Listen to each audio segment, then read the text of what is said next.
Big amps are back. Size does matter.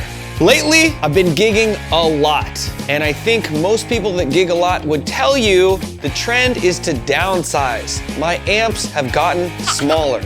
I think we could say the technology as a whole have gotten smaller. Computers, smaller. Phones, smaller. Dogs, smaller. If you've seen some of my past content, you probably know that I've recommended some smaller options. A Fender Pro Junior, a Blues Junior, Vox AC15. But today, I have this. My divided by BTR23 head and a big ass tone tubby 212 cabinet with some Alnico speakers. This is something new for me. I haven't used an amp this size in over a decade. So we're gonna break down the weight, the practicality, the sound quality, of course. Does this make sense for a gigging musician? Why did I stop using stuff like this in the first place? Have I been right the last decade, or have I been really missing out on something? Let's get right to it.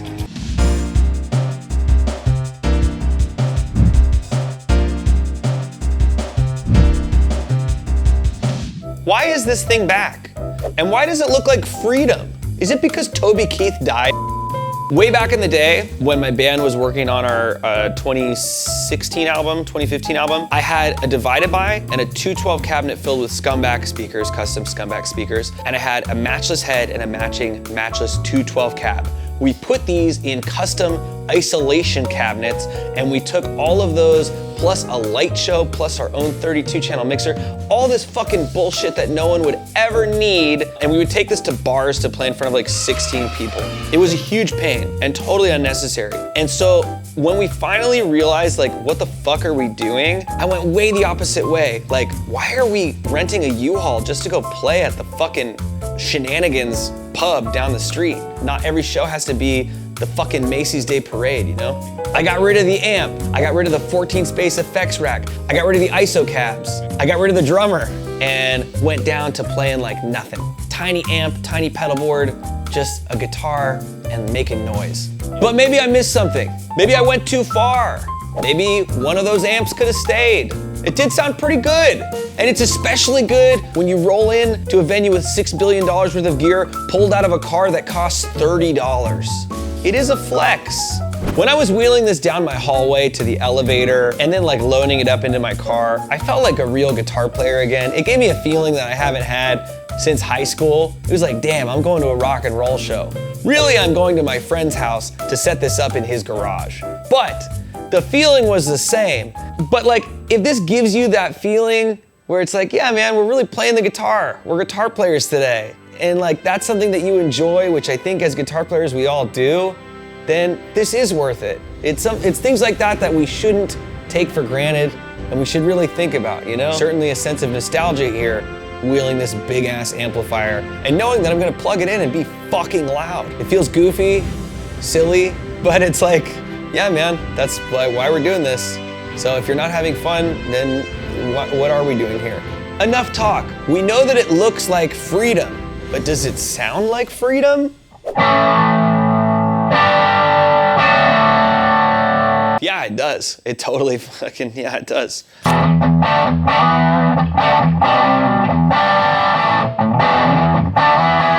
What I just had there was the extra gain stage engaged, and we cranked up the master volume just a hair to get these power tubes going. These are KT88 tubes, really giant fat tubes that Jimmy Page used in his Marshall amp. He converted it from an EL34 amp to a KT88 amp, which is a big part of what this divided by BTR23 sounds like, specific to this model. Okay, we're gonna clean it up a little bit. We're gonna go back to just our single gain stage. We'll pull this back. We're gonna go to our neck pickup.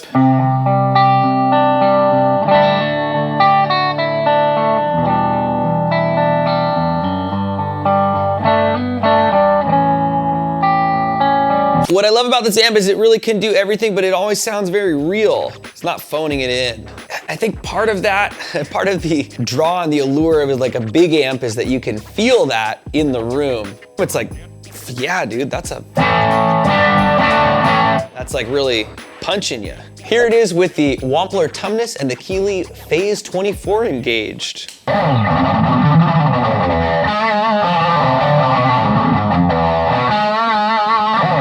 And some tremolo.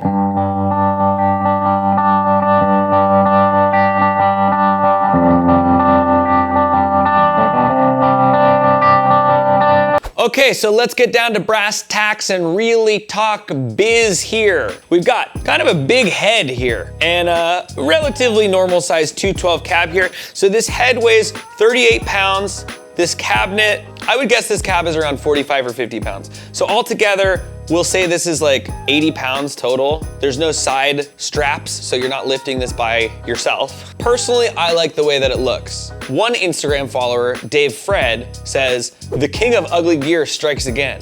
To which I say, Dave Fred, shut your The Tone Tubby cabinet's got red Tolex. It has wheels. It has a ported back, so it's got kind of a half open back sound. That's awesome. 8 and 16 ohm inputs. That's cool. The divided by head, blue and cream. I designed this when I first bought it because it's a custom order. This head is a divided by 13 BTR 23. It was designed for Brian Thomas Ray, who is Paul McCartney's guitar player. This thing is fucking loud. And part of that has to do with that it's KT88 tubes. And if you know anything about glass tubes, the bigger they are, the louder they are. No, that's probably not true. I don't know the science behind it. If you've purchased tubes for your amp, or if you've seen what typical tube amps use, like Fenders use 6L6, Marshalls use EL34s, Voxes use EL84s, these KT88s are really different looking and, in my opinion, pretty different sounding. I usually like EL84 amps and I love this amp. This has a second gain stage. If you pull out the volume knob, the preamp volume, it gets a little bit more distorted and gainy, but it's really like a classic real tube amp kind of gain. It's not like a high gain thing. So if you're looking for like metal stuff, you're definitely gonna need pedals. I think this takes pedals great, so if you wanna go heavy with it, you can. The EQ section of this is very sensitive, so changing your bass, middle, and treble knobs do a lot. I know, like I have owned amps in my life where those things, you can really make wide sweeps and it doesn't make a huge difference. This is not that way. Master volume, crazy difference. There's like a lot of headroom here. There's a high input and a low input. High input has higher gain. Really a super nice sounding head. The biggest con for me about having a divided by 13, when people see it, they would assume that I'm a snob, which is true. I just don't know if I want people to know that right away. I would like for them to speak to me and then have concrete proof of it. It's not right to judge people, and yet we do it all the time. Which brings us back to the top. I know what you guys are thinking. Of course, big amps are back for me because I have an awesome one, but there are some really, really good options that I'm totally interested in and will use that don't have to break the bank or your back. If you want to get into some 2x12 options, a great place to start could be the Laney Cub. It's a great affordable option, 15 watts, and you could use it with their matching 212 cab, which is a great price. Next, I'd recommend the Supro Black Magic Head. Supro amps sound great, super killer vintage vibe, nice breakup. I'd use that with the matching cab too. And finally, I would recommend Victory amp heads. Depends on your flavor. The Sheriff is really nice for a Marshall style tone.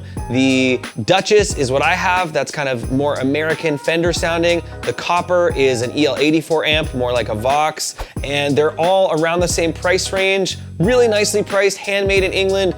Full tube amp tone, and they make them in a lunchbox style, which is super light, or with a wooden chassis, or a larger deluxe version. Really super impressed with the quality of Victory amps. I'd probably recommend grabbing a Marshall cabinet if you're trying to save money. If money is less of an option, grab the Victory matching cabinet. They will probably sound better and they definitely look a lot nicer, but these Marshalls will cook up just fine.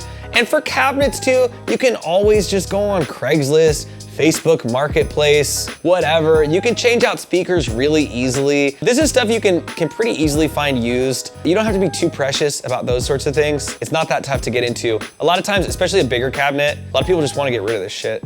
Links to everything I mentioned below. Again, I'm not sponsored by any of these companies. These are exactly what I would tell my private students to buy if they were asking me what kind of amp they should get. But if you want to support the channel and you're amp shopping anyway, please use these links. It does help us out and it means a lot. And you're buying shit anyway, so who cares? Big amps are back! Time to be fucking loud. Deafen everyone.